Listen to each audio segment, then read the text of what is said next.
Hello students, class +2 accountancy. Next topic हम कर रहे हैं लाभ न कमाने के लिए स्थापित संस्थाओं से संबंधित कुछ विशिष्ट मदें। Some important items relating to not for profit organisations. सबसे पहली आइटम है आपकी सब्सक्रिप्शन, चंदा या अभिदान। यानी कि जो नॉट फॉर प्रॉफिट ऑर्गेनाइजेशंस होती हैं, एनपीओज होते हैं, उनके पास पैसा कहाँ कहाँ से आता है। क्योंकि वो कोई गवर्नमेंट इंस्टीट्यूट तो है नहीं है कि गवर्नमेंट उनको हेल्प करेगी, या फिर वो कैपिटल लगा के इस काम को शुरू नहीं करते हैं। तो दो चार चीज़ें हैं, ये बेसिक सी आइटम्स हैं, इनको थोड़ा ध्यान से कर लेना एक बार। फर्स्ट है आपकी सब्सक्रिप्शन, चंदा या अभिदान। चंदा लाभ न कमाने के लिए स्थापित संस्थाओं की आय का एक प्रमुख साधन होता है। यह प्राप्ति और भुगतान खाते की डेबिट पक्ष में लिखा हुआ होता है और इसमें से जो चंदा चालू वर्ष से संबंधित होता है उसे आय व्यय खाते के क्रेडिट पक्ष में लिख देना चाहिए। तो सब्सक्रिप्शन नाम से आपको ये मिलेगा क्वेश्चन में, चंदा या अभिदान नाम से। तो आपने क्या करना है, तो एक बात तो ये क्लियर करो कि ये जो है लाभ ना कमाने वाली संस्थाओं के लिए आय का एक प्रमुख साधन है। यहीं से उनके पास पैसा आता है। और आप इसको लिखोगे कहाँ पर, ये आपको मिलेगा रिसीट्स एंड पेमेंट अकाउंट की डेबिट साइड में लिखा हुआ मिलेगा। और आपने क्या करना है, अगर आप इनकम एंड एक्सपेंडिचर अकाउंट बना रहे हो उसके बेस पे, तो आप क्या करोगे उसमें से जो, क्योंकि आपको सब्सक्रिप्शन जो है पिछले साल का, करंट ईयर का और नेक्स्ट ईयर का, तीनों साल का दे रखा होगा उसमें। तो आपने सिर्फ करंट ईयर का ही सब्सक्रिप्शन उठाना है उसमें से, और उसको इनकम एंड एक्सपेंडिचर अकाउंट के क्रेडिट साइड में लिखना है। क्रेडिट साइड में क्यों? क्योंकि क्रेडिट साइड में आप इनकम लिखते हो जहाँ से पैसा आता है। तो ये भी एक इनकम सोर्स है, तो इसलिए हम इसको इनकम एंड एक्सपेंडिचर अकाउंट की क्रेडिट साइड में दिखाएंगे। नेक्स्ट है लाइफ मेंबरशिप फीस। कुछ सदस्य प्रति वर्ष चंदा देने की बजाय एक इकट्ठी राशि एक बार में देकर संस्था के आजीवन सदस्य बन जाते हैं।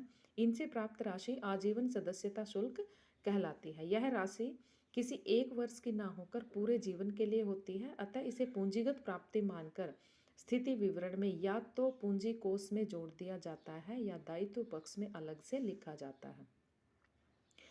तो कुछ समझ आ गया होगा आपका। लाइफ मेंबरशिप फीस आजीवन सदस्यता शुल्क, यानी कि ऐसा शुल्क जिसको आप एक बार देकर, एक बार पेमेंट करके उसकी पूरा जीवन, पूरी लाइफ टाइम तक किसी संस्था का सदस्य बन सकते हो। आजीवन मतलब पूरा जीवन, जब तक आप रहोगे तब तक आप उस संस्था के सदस्य बनोगे।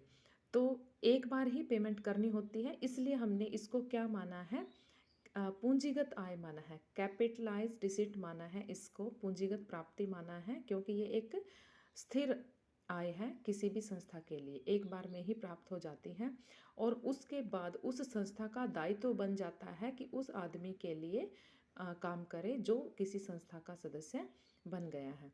तो ये एक दायित्व क्रिएट हो जाता है वहाँ पर संस्था के लिए। तो इसलिए हम इसको इनकम एंड एक्सपेंडिचर में लेकर नहीं जाते, इनकम नहीं मानते इसको, ये पूंजीगत आय है, इसलिए हम इसको एक लायबिलिटी की तरह ट्रीट करेंगे।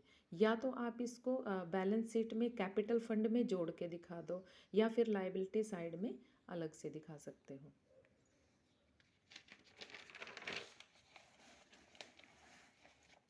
नेक्स्ट है आपका इंडोमेंट फंड या समर्पित निधि। एरिक एल्कोहलर के अनुसार ये एक ऐसा कोष है जो किसी वसीयत या उपहार के कारण उत्पन्न हुआ है और जिसकी आय किसी विशेष उद्देश्य के लिए ही प्रयोग की जा सकती है।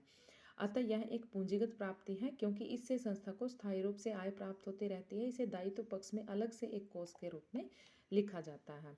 तो इंडोमेंट फंड, समर्पित निधि, जैसे कि कोई व्यक्ति, कोई बुजुर्ग व्यक्ति अगर किसी संस्था के नाम अपनी वसीयत कर देता है तो उसको बोलते हैं समर्पित निधि। और या कोई गिफ्ट में किसी संस्था को कोई अपनी कोई वस्तु दे देता है, अपनी कोई बिल्डिंग किसी संस्था के नाम कर दी, या अपनी कोई ज़मीन किसी संस्था के नाम कर दी, या पैसे वगैरह जो भी होता है, तो इस तरह से अगर जो चीज़ मिलती है उसको बोलते हैं इंडोमेंट फंड या समर्पित निधि।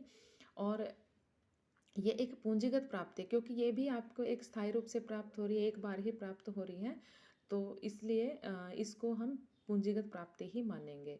और अगर आपने अभी पीछे भी किया कि अगर कोई पूंजीगत प्राप्ति है तो उसको हम लायबिलिटी साइड में ही लिखते हैं, दायित्व पक्ष में अलग से एक कोष के रूप में लिख दिया जाता है इसको। नेक्स्ट है आपका प्रवेश शुल्क, एंट्रेंस फीस या एडमिशन फीस। यह शुल्क नए सदस्यों के प्रवेश से प्राप्त होता है। कुछ व्यक्ति इसे पूंजीगत आय मानने के पक्ष में है, क्योंकि इसके अनुसार यह एक सदस्य से केवल एक बार ही प्राप्त होता है और इस प्रकार यह बार बार प्राप्त होने वाली आय नहीं है। परंतु दूसरे व्यक्तियों के अनुसार यद्यपि यह एक व्यक्ति से एक ही बार प्राप्त होती है, परंतु क्योंकि नए नए व्यक्ति आते रहते हैं और इस प्रकार यह प्रति वर्ष नियमित रूप से प्राप्त होती है, इसलिए इसे आयगत मानना चाहिए। तो इसको हम दोनों तरह से ट्रीट करते हैं। क्वेश्चन के ऊपर डिपेंड करता है कि आप उसको किस तरह लिखोगे। ये जो नोट में दे रखा है नीचे, ये देखो, प्रश्न में स्पष्ट सूचना के अभाव में एंट्रेंस फीस को आयगत प्राप्ति मानकर आय व्यय खाते के क्रेडिट में लिख सकते हैं।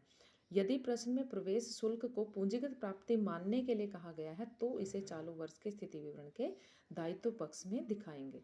ठीक है। अगर क्वेश्चन में बोला गया है कि जो एंट्रेंस फीस है उसको कैपिटल रिसीट की तरह ट्रीट करो, तब तो आपके लिए एक लाइबिलिटी है। लेकिन अगर आपको कुछ भी नहीं कहा गया, सिंपल एंट्रेंस फीस दे रखी है क्वेश्चन में, तब आप इसको एक आयगत प्राप्ति मानोगे और इसको आप आय व्यय खाते के क्रेडिट में ही लिखोगे। इनकम एंड एक्सपेंडिचर अकाउंट में इनकम की तरह ट्रीट करोगे, इनकम साइड में लिखोगे।